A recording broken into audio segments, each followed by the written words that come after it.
Going to start this afternoon off with another discussion led by Ben Zwickl from our IT, who you remember from yesterday, who led us through some curricular touch points in that amazing database they've developed. Today, we're going to do a similar thing, but we're going to be looking at industry job opportunities for different majors. So take it away, Ben. All right, the mic's working now. Okay, so same deal as yesterday. Seating chart, roughly this is what it is. So same as yesterday, except I did kind of just give CS a little more space by not making them crowded by the coffee, unless they want to be by the coffee. I think the chemistry group is over. So are you already all? I'll give you a minute to rearrange if you need to. So. Yeah, please rearrange. I think it'll just make the discussions a little more fruitful.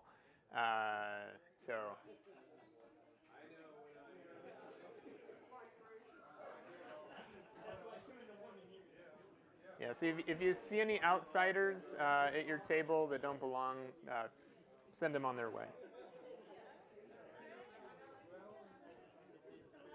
Yeah, that's a physics table. We might have two it might make sense to just have two physics tables.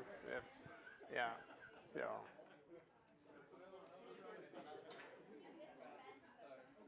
Yeah, that can move. Yeah.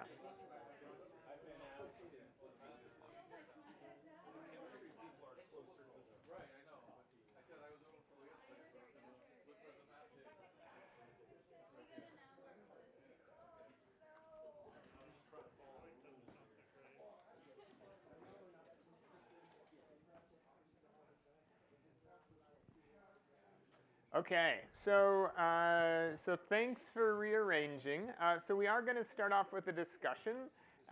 If you have a really big group, you might want to just like split into two halves, or if you're pretty good at sharing time talking, then you can stay a big group. But here's the first discussion that I just want to have everyone think about based on what you know, kind of what you've heard, in your discipline. So if you think about the students that are kind of in your degree program in the department that you're in, what do you think the quantum information science and engineering job opportunities look like? And really, right, there's two areas, right? One area would be like at a bachelor's degree, and then if you think a PhD might be relevant for some students in your discipline, what would the job opportunities look like? So go ahead and chat with each other for a few minutes, and then I'd love to just kind of hear quick thoughts afterwards. So. All right. Well, you'll get more chances to discuss. I'm going to try to pull us back together. There'll be more chances to discuss, but I had maybe about 15 or 20 minutes of data from multiple studies that I wanted to share, and then we're going to do some more activities and discussion. So by the way, if you want to look at them now, that's the QR code to the slides, so you can get all the links and all the charts and graphs. And I'll put it back up again at the end, and I'll share it with Justin, however. Okay, so so the list of, yeah, okay. Okay.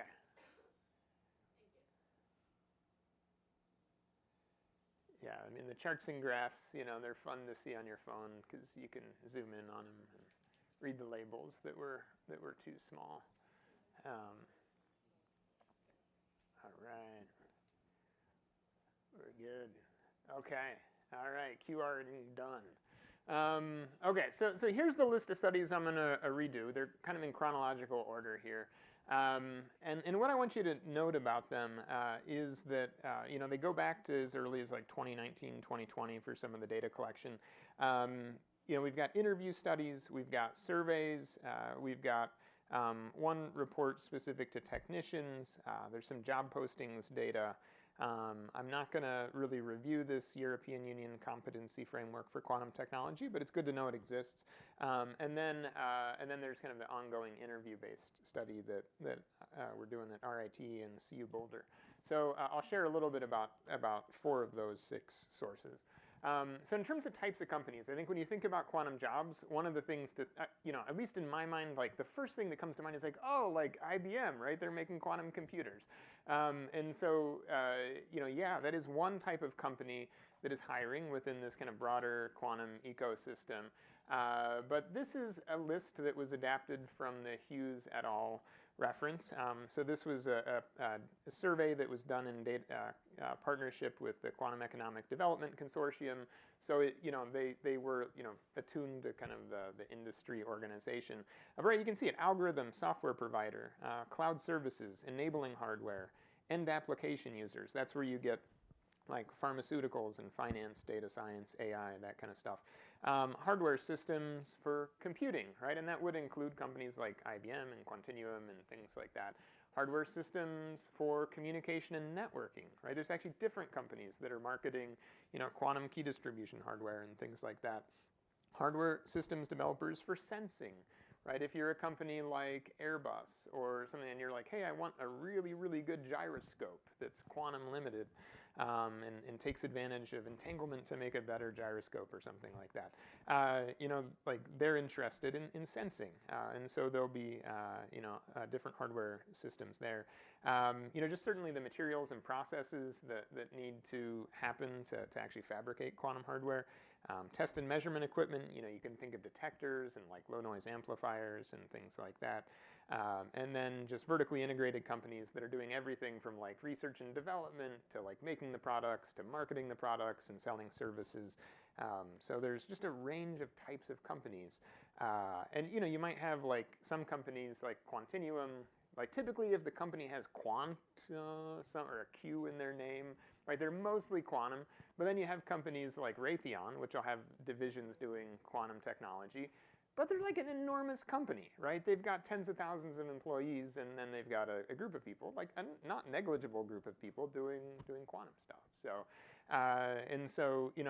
it's just a big range, and so it's worth just thinking about that full range of companies as we think about jobs.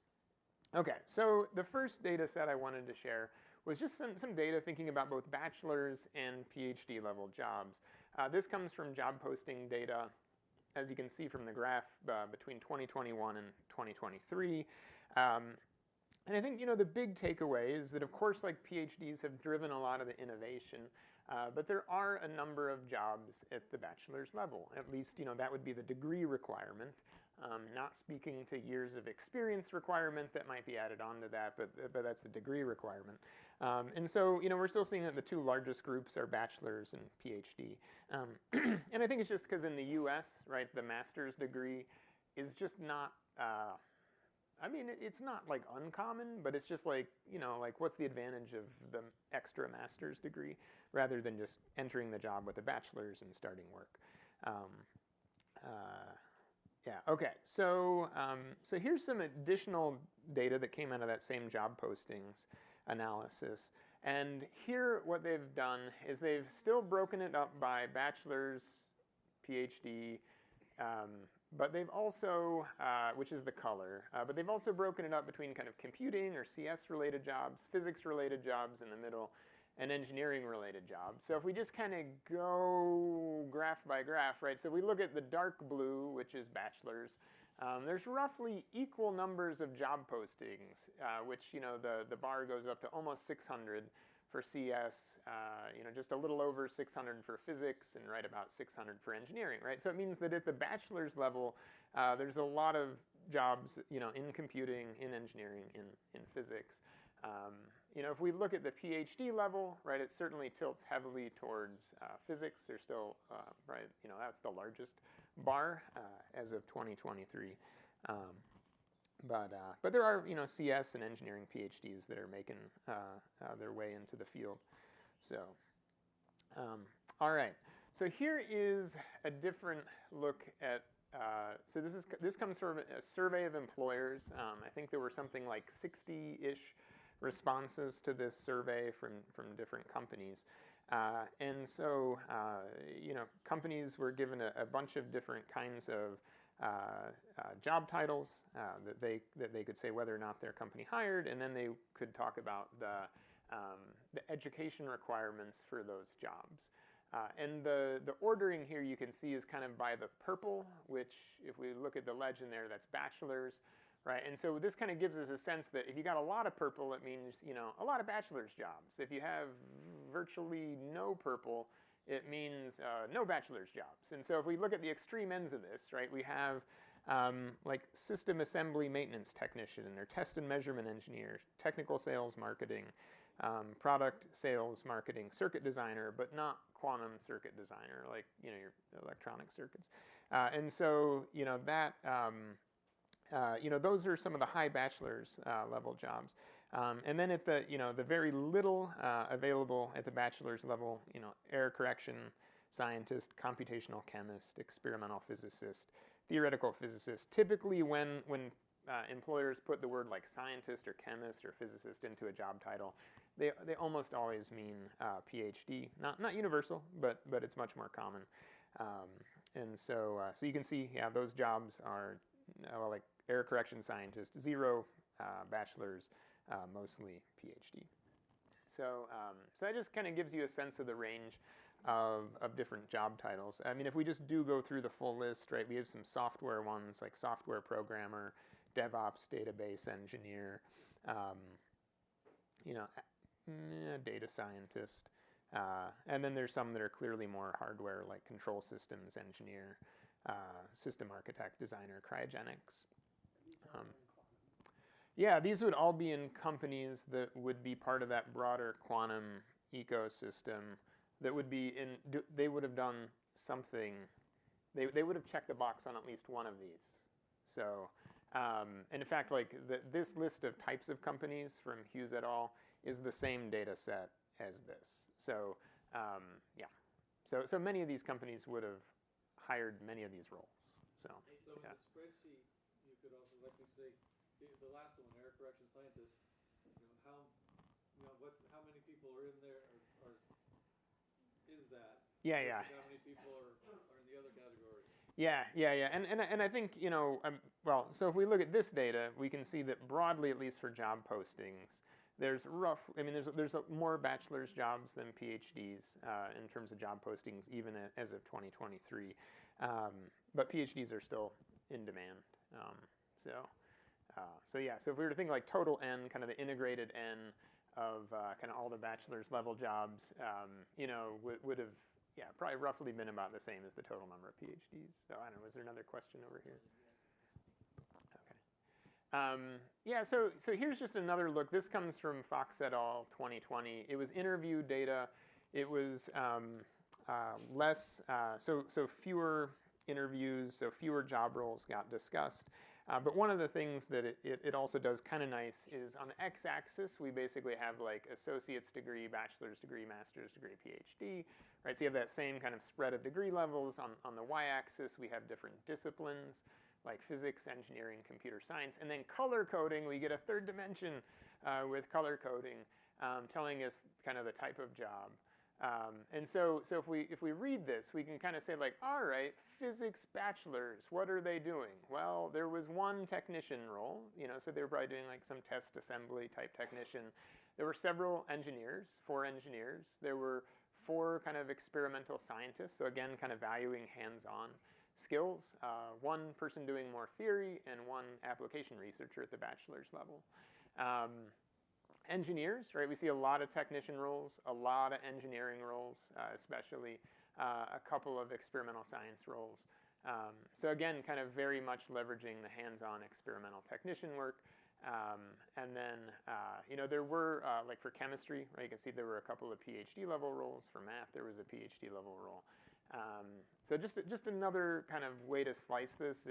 This is 5-6-year-old data now. And it was interviews, so that just the sample was smaller. But it kind of gives you some sense of, what kinds of degrees, might fit at what level, as well as what kind of jobs people might have. So one framework that we've been using, at least to think about the level of quantum expertise, because so much of what we've been talking about here today is about like how much quantum do your students need to know, and what kind of formalism, and what sort of analogies, and how deep should you go, and like what algorithms should you talk about, right? So that's all really very specific to like the quantum ideas and the quantum knowledge that someone might have in a role.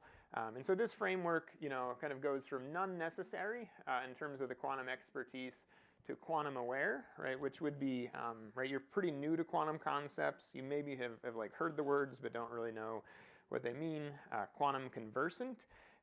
You may have a traditional 4-year degree, but certainly you should be able to have a conversation about quantum information science topics. So you can be part of like a multidisciplinary team. So quantum proficient, you might hold a physics or engineering degree in like a quantum specific topic, either at the undergrad or graduate level. And then quantum experts, right? These are people that either have a lot of just experience in the field, or they have, which could come from a PhD quite often, in subjects like physics, engineering, computer science. And they're the ones really kind of focused on, like their day-to-day work is almost entirely kind of quantum related, you might say. Sorry. So so here's some job titles. So we've done 27 interviews so far. Well, we've done more than that. It's almost up to 40, but as of this analysis, there were 27. Many of those were with managers, and so those managers would speak about up to like 4 or 5 different roles. So maybe collectively there's kind of represented about 50 different job roles maybe that have been discussed in the interviews so far. But this is kind of what it looks like. So like on the none necessary side, you have a few of these more like business type roles, like chief operating officer. Then you have, kind of the software related roles like quantum software developer, front end developer. And then you have some of these very like hands-on technician type roles like construction specialist, system operator, photonics assembly technician. In the quantum aware, again, you kind of see these like more hardware focused roles, assembly technician, field service engineer, patterning integration. Quantum conversant, right? You got to be able to talk about quantum. So that would certainly include sales. You're going to do a lot of talking in a sales role. A lot of these companies have what they call like a quantum engagement manager or something like that, where this is like the person that kind of goes out and just talks to other organizations and other businesses and people that might even be like education and outreach to some extent. And so really just trying to kind of like get the word out about what they do in their company. And so again, like very much being able to, in this quantum conversant role. Yeah.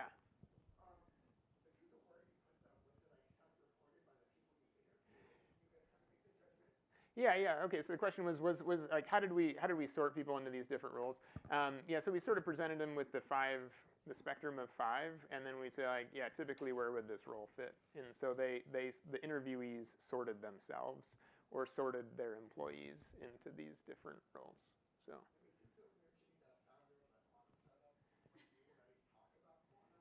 Yeah.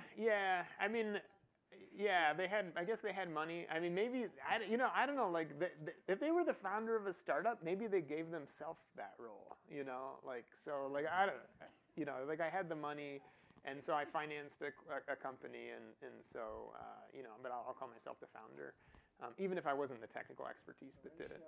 So. Salary to knowledge ratio, yeah, was the highest for fun. No, but we are going to look at jobs. We're going to do job searching in just a little bit. And you're going to get on your computer or your phone, and you're going to look for some quantum jobs. And they will have salary ranges. And some of them look nice. And so, but I don't think you can apply to be a founder of a startup, though, still. So, yeah, I mean, it is interesting. I mean, obviously, a lot of the founders of companies in like quantum startups are people that had like PhDs, and it's like a spin-off of an academic research lab that they wanted to, commercialize. And so, there's a ton of quantum experts that are founders. So we just haven't talked to them. Yeah. So again, like in the quantum conversant role, right? You have a lot of these like hands-on metrology, test and integration engineer, computational radio frequency scientist, field service engineer, research engineer, and then some software jobs, software developer. Quantum proficient, we see, actually, right, these are some of these quantum business development specialists, technical sales, right? When you're doing technical sales and you're really trying to like help someone understand what your product does and what their need is and how your product can help meet their need, you actually have to understand a lot of technical details. And so, yeah, these are like much more technical sales roles.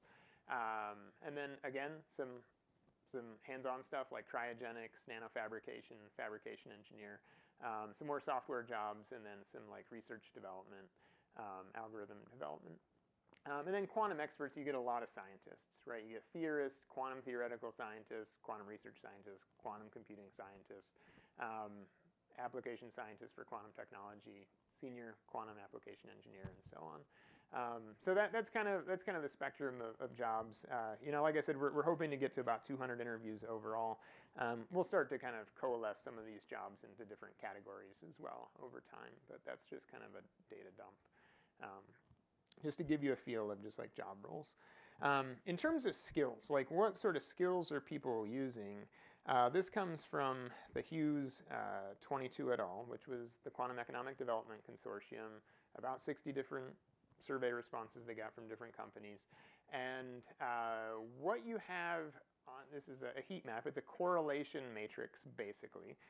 It is a correlation matrix, but it's color-coded. So 1 means highly correlated. You know, white means no correlation, blue means negative correlation. And what we're looking at on both the x and the y axes are a bunch of different skills.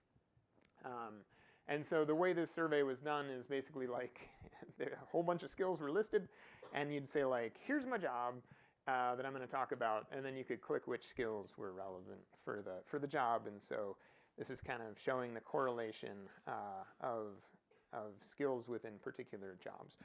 So what you'll notice is there's that top left rectangle, and the way to kind of read that is that like if we just took the top little 2x2 square here, that's cryogenic component systems and mechanical assembly. And what it says is that there's like a fairly strong correlation between jobs that had to do with cryogenics and had to do with mechanical assembly. And so those two skill sets just were kind of correlated. We can also see there's kind of another little rectangle in here, right? Which is interesting. If we scroll over, we see that's like microwave circuit design, electronics, analog circuit design, digital circuits. Huh. Those are all the circuits and electronics people. That's a lot of the electrical engineers probably in there. If we look at kind of this next little rectangle that's kind of a little highly correlated cluster, we see we've got some device fabrication, process integration, device testing, control theory, some stuff like that, right? And so that's kind of how you read this graph. There's a cluster of business roles that show up very distinct from all the others, right? Product development, business development, sales and marketing. And then there's like quantum science, but also some of the software jobs end up in here too. So yeah, so that is kind of another way to think about what kind of skills get used along with other skills in the industry.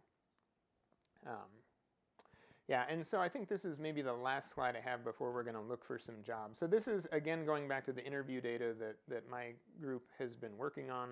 And so what we're looking at here is we've got, so we're really looking at task level data. So, the skills level data is pretty helpful. But if you're like an instructor and you're kind of like, hey, I teach physics classes, or I'm in electrical engineering, and we do analog circuits. And then you're kind of like, well, but like, is the analog circuits we're doing relevant for the analog circuits that they're doing in quantum, right? So that's a hard thing to say. Like, you can't really say. You do know generally that there's like a cluster of people that have some circuit knowledge and some circuit design knowledge, but you need to go one level deeper. And so the way we're doing that, actually kind of based off the Bureau of Labor Statistics, has this whole ONET framework, occupational network framework. But they spend a lot of time trying to get like what are typical workplace tasks that people do, and what are the skills that kind of go with those. And so what we're really trying to dig into for any particular role is like, all right, like employee, what are like maybe the top 5 most important roles you have, or tasks, sorry. What are the top 5 most important tasks you have in your job? And then for each of those tasks, we'll go through and we'll look at like what are the scientific skills and knowledge they need? What are some of the professional skills and knowledge? What are some of the quantum specific skills and knowledge they need? And so this is what we're seeing as kind of a subset of that data from employees. And so there's like a lot of experimental tasks. They could be like testing quantum systems and subsystems, or demonstrations and applications of quantum engineering or quality testing or something like that. Yeah, I mean, so really what we're trying to do long term, I mean, the exact details of this are not super important, other than there are a lot of experimental roles. There's some people who need to know theory insofar as it helps them understand experiments and talk to, like experimentalists and kind of do the experiments that they're doing. And then there is some theory-only knowledge that at times can be useful, particularly just for like continuing learning, like reading and writing research papers, right? So like you just need to stay up to date in the field, and so just having some theory background to do that.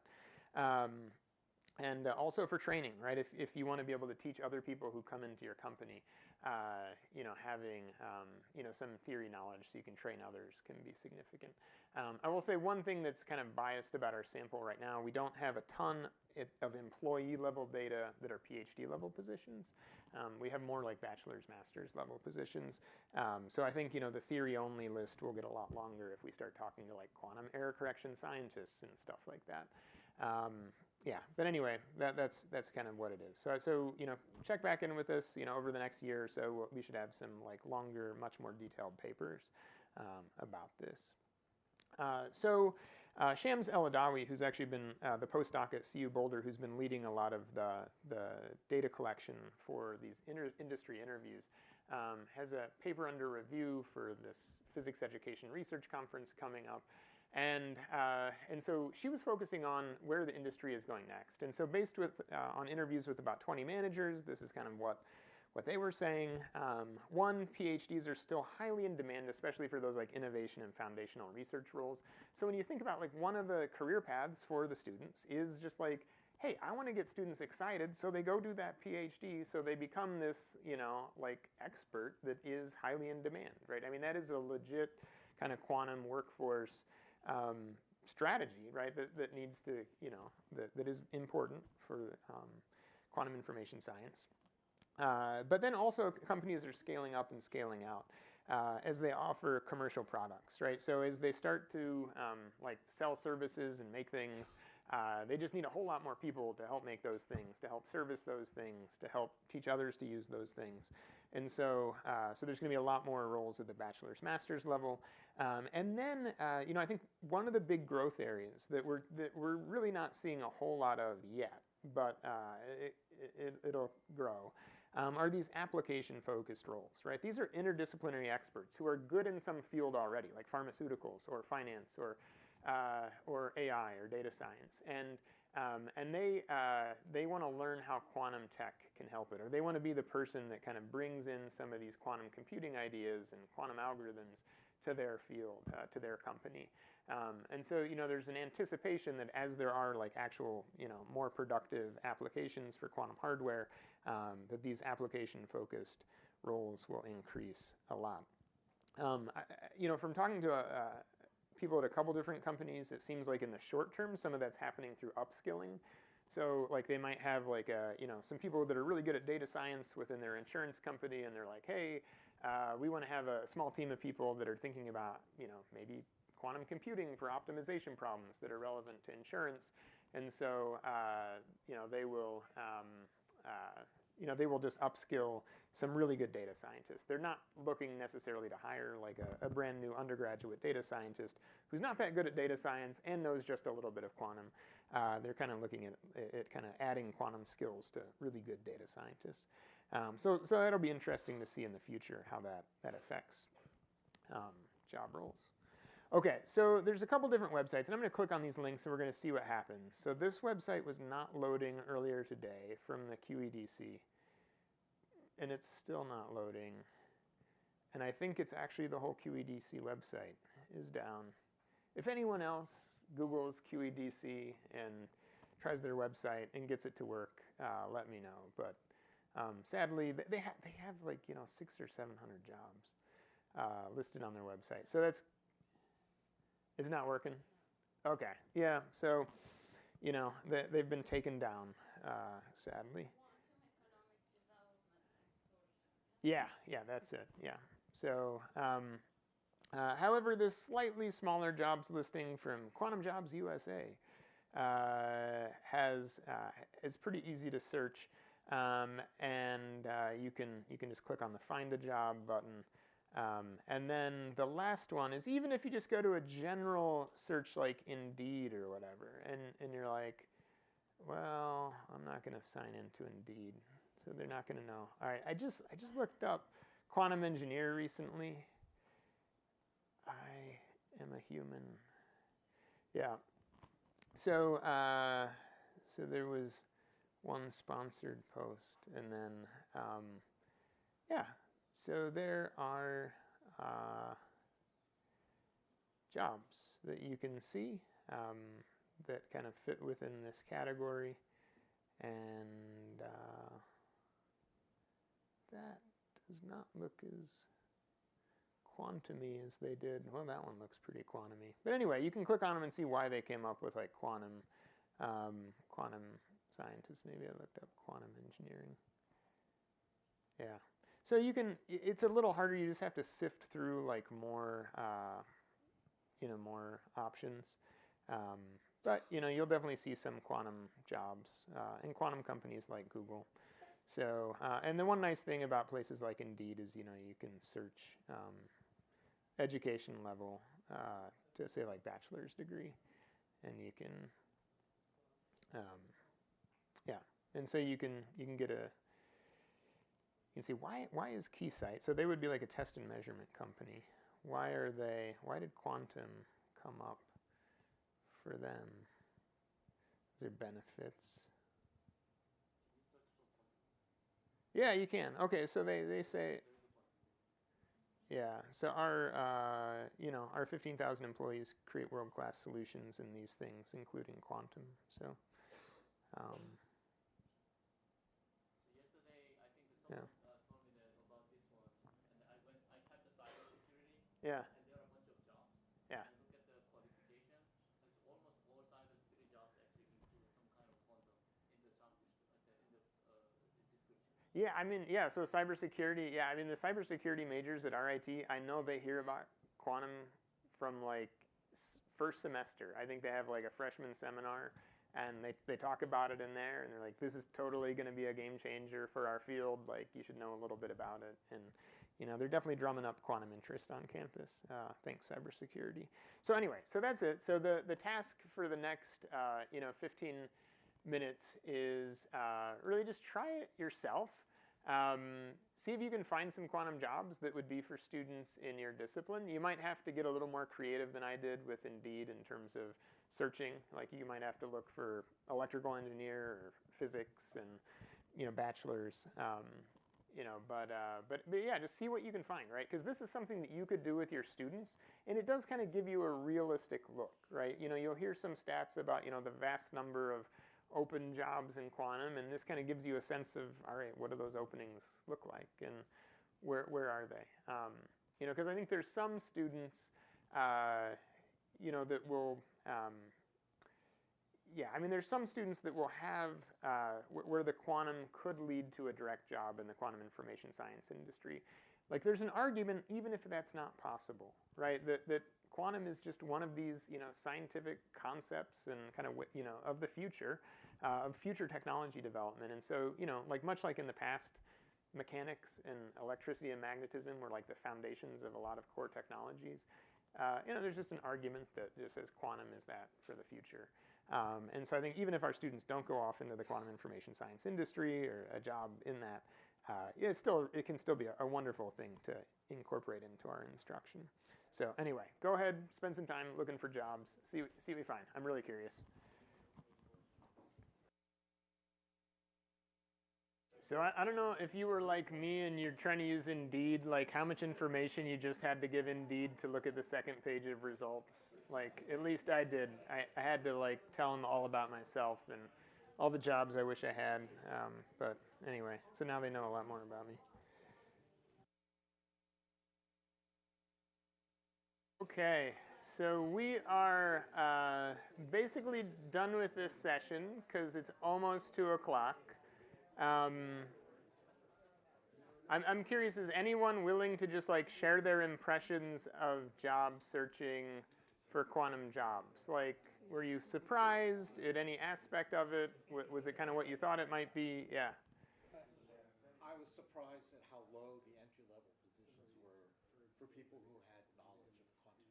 Okay, yeah, so what kind of positions did you end up looking for where you were surprised by how low the entry level? Well, this was a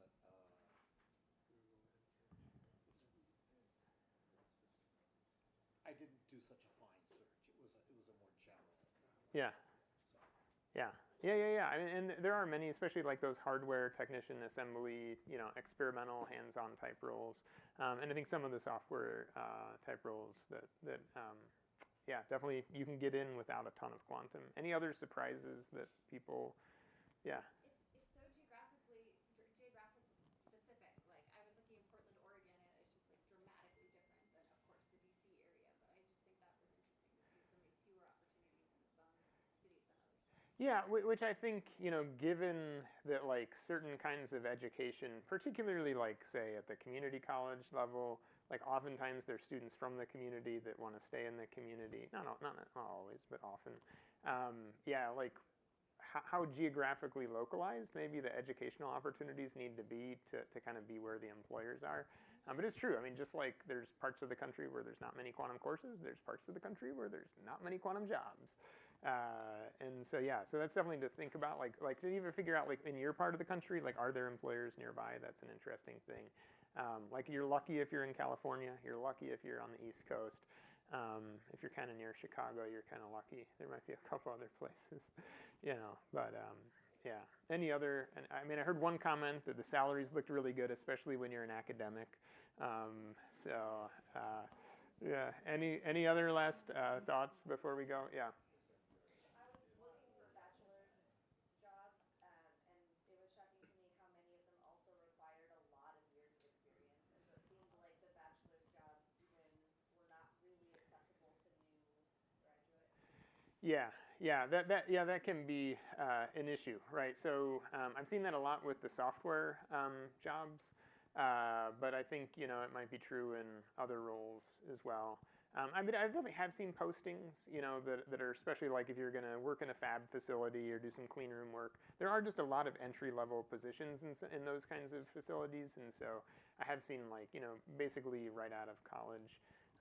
And even some like interns. Like I had one microsystems engineering student that signed up for the minor at RIT, and he had got like a summer research intern or a summer internship, paid internship at Hughes Research Lab, and just because he had fabrication skills, and then he's like, but then I found out I was fabricating like new quantum bit devices, and I was like, I don't know anything about this, and so I was like, I kind of want to do the minor so that I can learn what this stuff is. And so there really are these entry points where if you have a skill set like nanofabrication or like RF engineering, where they're just like so useful and kind of like niche, that you can kind of get in without really any quantum. Yeah.